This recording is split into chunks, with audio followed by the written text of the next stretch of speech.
Olá, nono ano, tudo bem com vocês? Espero que sim. Voltando para mais uma aula, né? Essa aula agora vou trabalhar com vocês a correção de exercícios de aprendizagem, que vão poder aí, esses exercícios especificamente, né? Eles vão trabalhar com alguns conceitos que nós falamos aí durante a live e um pouco nas nossas últimas videoaulas sobre a questão dos recursos energéticos, né, sobre a matriz energética de alguns países, a questão de usos renováveis, não renováveis. Estão lembrados disso? Né? Até disse para vocês que a energia, a gente entende como energia, né, tudo que produz ou pode produzir ação, pode produzir um trabalho, né, e a energia torna-se aí uma matéria-prima essencial para a indústria. Ela é fundamental para a organização de uma sociedade e das redes, né? E eu falei também que elas poderiam ser aí renováveis e também não renováveis, tá? Mas antes de eu continuar a aula, vamos aos lembretes e os recados iniciais aí, sempre, né? Eu gostaria de pedi-los encarecidamente que não se esqueçam de assinar a nossa lista de presença aí que o link dela tá na descrição do nosso vídeo, tá? Não deixem de anotar os possíveis questionamentos, as possíveis dúvidas que surgirem durante essa aula, né? Você pode tirar aí comigo através da parte dos comentários desse vídeo, vocês podem me enviar que depois eu faço um apanhado de tudo. Vocês podem utilizar o e-mail, né, aquele e-mail que os professores acessam, que foram passados para vocês, que é um e-mail da turma. Vocês podem utilizar o campo na lista de presença, se permaneceu, se ficou com dúvida da aula, ou você pode levar para durante nossas discussões aí na terça-feira, né, às 8h40 da manhã, que tem sido discussões extremamente proveitosas, discussões assim de alto gabarito, né, com vocês. Tem sido muito benéfico essa interação nossa, tá? Então você tem esses recursos, esses canais aí, tá ok? E dentro daquela questão de matriz energética que eu falei com vocês, ela podendo ser renovável ou não renovável, né? A gente pode entender que a matriz energética ela revela quais são os usos energéticos de um país nas diferentes atividades produtivas, né? Falei também que a grande maioria, né, da nossa do mundo, né, está apoiada em mais de 80% da matriz energética de origem nos combustíveis fósseis, aqueles combustíveis aí não renováveis, tá? Que tem como vantagem a grande capacidade de geração de energia, a ampla utilização, né, que nós podemos ter, e o seu transporte, que é muito flexível. Falei deles do petróleo, do gás natural e do carvão mineral, mas que eles também trazem muitas vantagens para a gente, né? Primeiro, pelo fato de não ser renovável, isso é um problema, né? Pelo fato de eles serem mal distribuídos no planeta, né? A geopolítica organizacional deles não é aí em todos os países, em todos os locais, né? Então ele é mal distribuído. E como ele tem um valor agregado até considerável, isso vai trazer impacto, vai trazer conflitos aí no mundo, nós já vimos. E sem contar, e sobretudo, e talvez a mais importante delas, é que eles são muito poluentes. Ok? E nós já discutimos aí a questão temática relacionada às mudanças climáticas, né? Ao painel intergovernamental aí que vai trazer sobre o aquecimento global. E os combustíveis fósseis estão diretamente relacionados a essa poluição, ao aumento deste aquecimento. Ok? Então vamos corrigir esses exercícios. Eles vão aí do 6 ao 9, 8, não, 6 ao 9, muito bem. Tá? E eles vão trazer vários conceitos que nós trabalhamos, algumas análises de gráfico e de mapas sobre os recursos energéticos. Então vamos lá. Deixa eu passar aqui. Ok. Então olha a primeira questão aí. Analise a imagem abaixo e responda. Então a imagem aí de várias fontes de energia, né? Identifique as fontes de energias que não são renováveis. Então, o primeiro ponto que eu tenho que verificar aqui são aquelas fontes de energia, né, no qual os recursos se esgotam, eles não conseguem ser repostos, né? Então, nós temos o carvão mineral como sendo uma fonte aí não renovável, temos a nuclear e também o petróleo e seus derivados.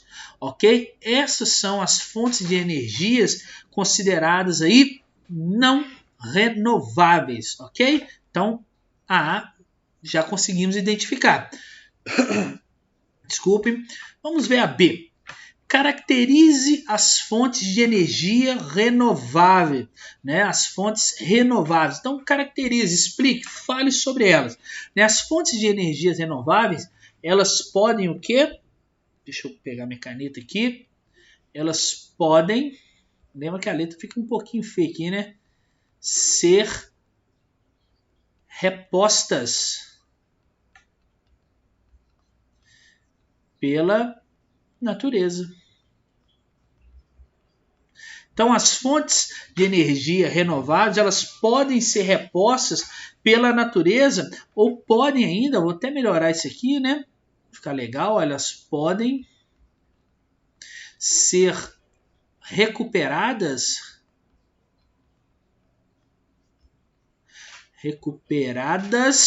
em um período curto de tempo.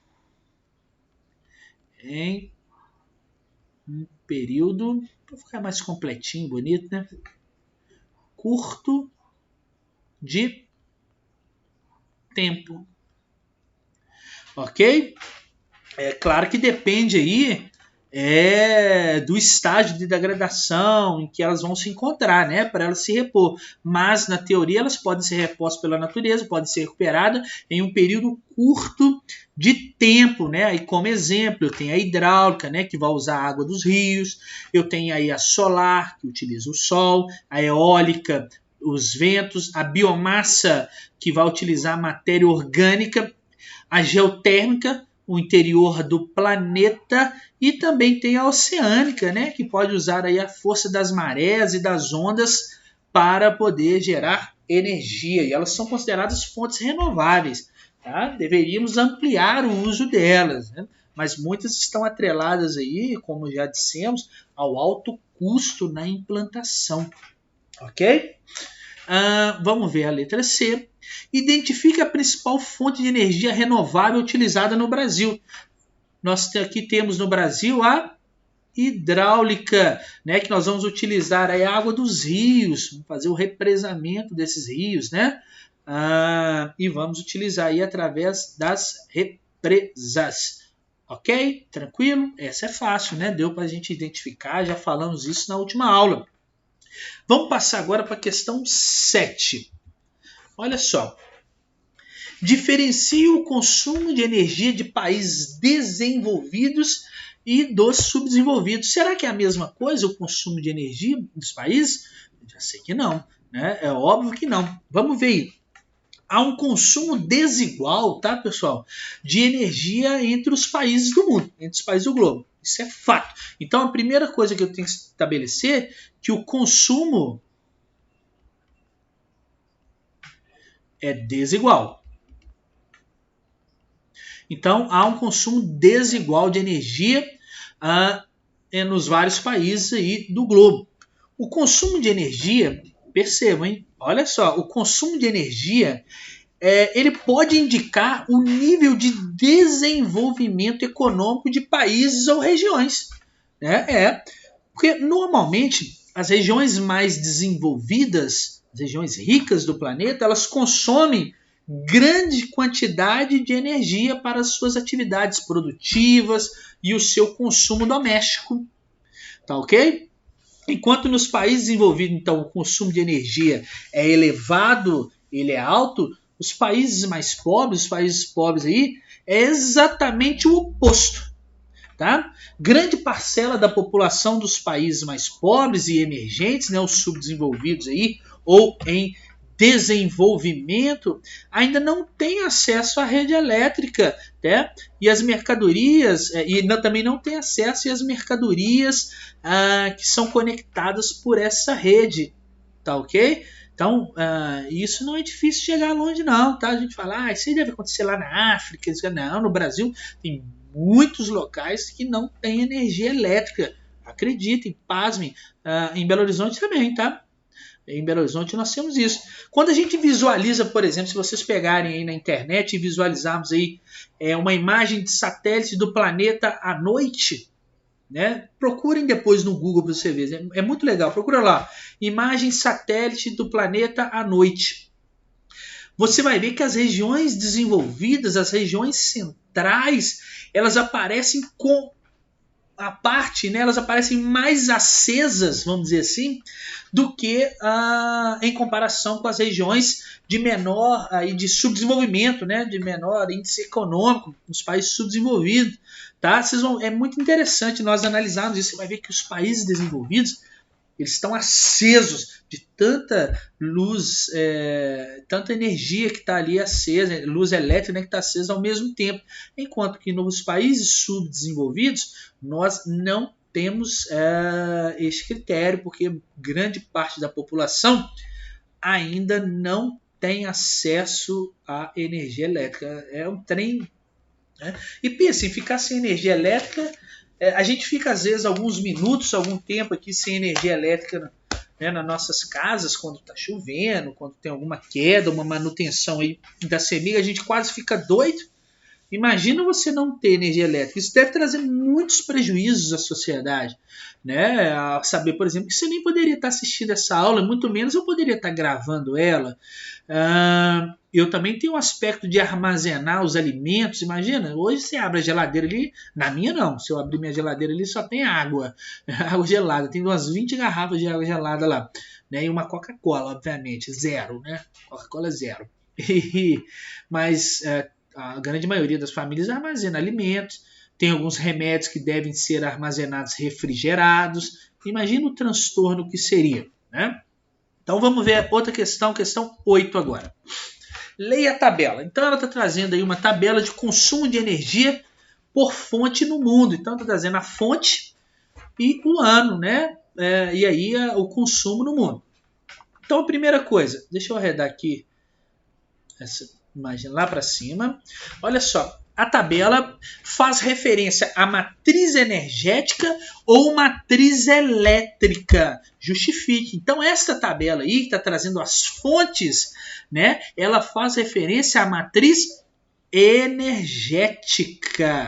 Tá? Opa, cadê? Ela vai fazer referência aí à matriz energética, pois ela está elencando, ela está colocando aqui os diversos recursos energéticos.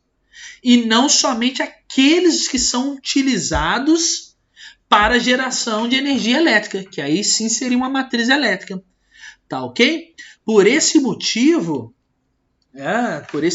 aí, há uma maior participação, percebam, aí, e já tratamos isso nas últimas aulas, dos combustíveis fósseis, né? Petróleo e os seus derivados, o carvão e o gás natural no consumo de energia, tá? Afinal, esses são recursos aí utilizados amplamente nos automóveis, nas atividades produtivas, enfim.